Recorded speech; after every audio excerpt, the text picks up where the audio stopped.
નમસ્કાર, real power ન્યૂઝમાં આપનું હાર્દિક સ્વાગત છે। સમાચાર મળી રહ્યા છે પાદરાથી। પાદરાના વડુ ગામ નજીક ખેડૂતોએ વિરોધ કરીને પાદરા જંબુસર હાઈવેની કામગીરી અટકાવી દીધી। વળતર આપ્યા વિના જ કામગીરી કરવામાં આવતી હોવાથી ખેડૂતોમાં આક્રોશ। વડોદરા જિલ્લાના પાદરા જંબુસર હાઈવે રોડ પર ફોરલેન રોડની ચાલતી કામગીરીમાં વડુ ગામ નજીક રોડ પરના આવેલા ખેડૂતોએ વિરોધ કર્યો હતો। આક્ષેપો અને પ્રતિ આક્ષેપોને લઈને અધિકારીઓને રોડનું કામ અટકાવવાની ફરજ પડી હતી। પોલીસ કાફલો ઘટના સ્થળે પહોંચી ગયો હતો। પાદરામાં છેલ્લા કેટલાક સમયથી ફોરલેન રોડની કામગીરી ચાલી રહી છે, ત્યારે પાદરાના વડુ ગામ નજીક રોડ પરના ખેડૂતોને કોઈપણ પ્રકારની નોટિસ કે જમીનનું સંપાદન કર્યા વિના કે વળતર આપ્યા વિના જ કામગીરી કરવામાં આવતા રોડ ઉપરના ખેડૂતોએ રોષ વ્યક્ત કરી રોડની કામગીરીનો વિરોધ કર્યો હતો। પાદરાના પૂર્વ ધારાસભ્ય જસપાલસિંહ પઢિયાર, જિલ્લા પંચાયત સદસ્ય અર્જુનસિંહ પઢિયાર ખેડૂતોના પડખે આવ્યા હતા। ખેડૂતોએ આક્ષેપ કર્યા હતા કે પોલીસ સાથે રાખી બળજબરીપૂર્વક કામગીરી કરવામાં આવે છે। પ્રકાશ પટેલનો report, real power news, Padra. Padra Jambusar highway road જે ચાલુ રહ્યું છે કામ હયાતમાં, તેનો અમારો વિરોધ એટલો જ છે કે અમારું પહેલું જમીન સંપાદન કરીને પછી કામ કરો। અત્યાર સુધી અમારે કોઈ બાપ દાદા વખતથી કે જ્યાંથી દેશ આઝાદ થયો ત્યાંથી અત્યાર લગી કોઈ જાતનું વળતર અમને ચૂકવવામાં નથી આવ્યું કે અમે 7/12 કે માપની સીટમાં કોઈ પણ જગ્યાએ એક પણ ગુઠા સંપાદન જણાતું જ નથી અમે। અને કલેક્ટર સાહેબ જમીન સંપાદન વિભાગનો પણ જવાબ છે કે એનું કોઈ સંપાદન જણાતું નથી એમ। કેટલા ખેડૂતો છે અહીંયા? તો સાહેબ કેટલા 150 ખેડૂતો છે। આખા પાદરા તાલુકાની વાત કરું છું।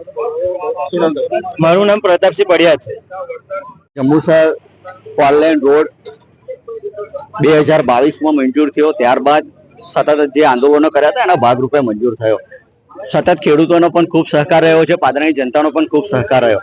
પરંતુ વાત એવી આવી રહી છે, છેલ્લા 10-12 મહિનાથી ખેડૂતો આંદોલન કરી રહ્યા છે।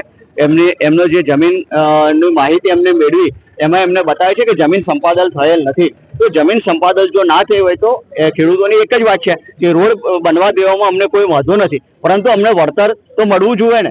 એમની જમીન જો કપાતી હોય, ખેડૂતનું કોઈની 24 ગુઠા ગાય છે, કોઈની 46 ગુઠા છે, કોઈની 22 ગુઠા છે, કોઈની 18 ગુઠા છે, આવી બધી જમીનો જતી હોય તો વીઘો જગ્યા જતી રહેતી હશે તો કેવી રીતે ચાલી શકે? મનમોહનસિંહની સરકારમાં જે તે વખતે કાયદો લાવવામાં આવ્યો કે ભાઈ ખેડૂતોને જંત્રીના 4 ગણા પૈસા આપવાનો ગવર્મેન્ટની જવાબદારી।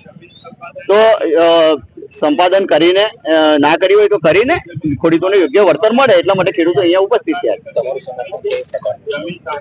એક જ વાત છે, ખેડૂતોની પણ એક વાત છે કે રોડ તો અમે પણ ઈચ્છીએ છીએ કે રોડ બનવો જોઈએ, પરંતુ અમને અમારી હક જે જમીનનો હક છે ખેડૂતોનો એ મળવો જોઈએ, એ ખેડૂતોની એ માંગ છે।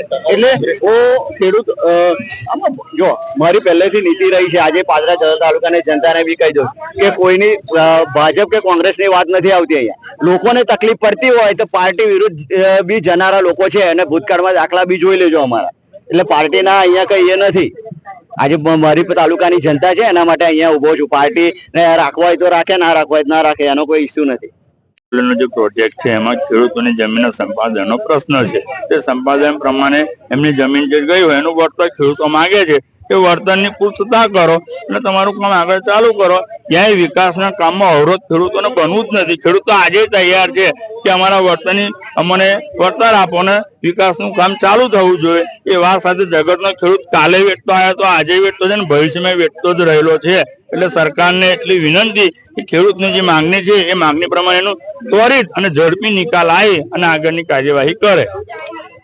ગુજરાતી સમાચાર ઘરે બેઠા નિહાળવા માટે રિયલ પાવર ન્યૂઝ ચેનલને લાઈક કરો, શેર કરો અને સબસ્ક્રાઇબ કરો।